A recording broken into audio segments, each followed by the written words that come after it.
Alfredo, patay na ang halimaw na sumira sa mga buhay natin. Ipinaghiganti tayo ni Tanggol. Sa wakas, totoong napalaya ako sa gapos ng madilim kong kahapon.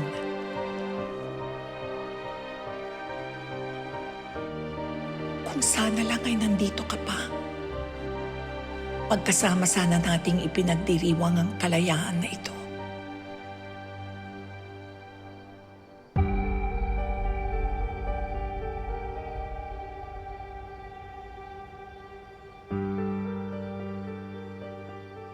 Rene, alam ko, hindi maganda ang pakiramdam mo dahil namatay ang kinikilala mong tatay na si Don Gustavo.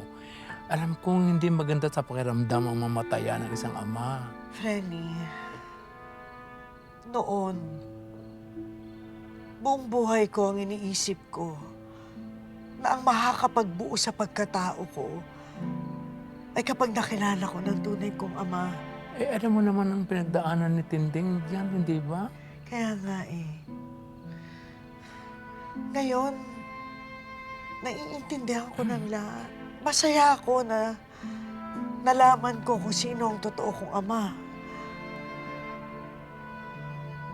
Pero, nalaman ko rin sa sarili ko, hindi pala yun. Hindi pala yun ang bubuo sa pagkatao ko. Ano? Si Tanggol. Ang mga anak ko. Si Ramon. Ang pamilya ko.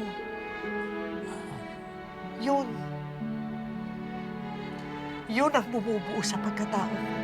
Naiintindihan kita, Fred. Naiintindihan ko, Fred.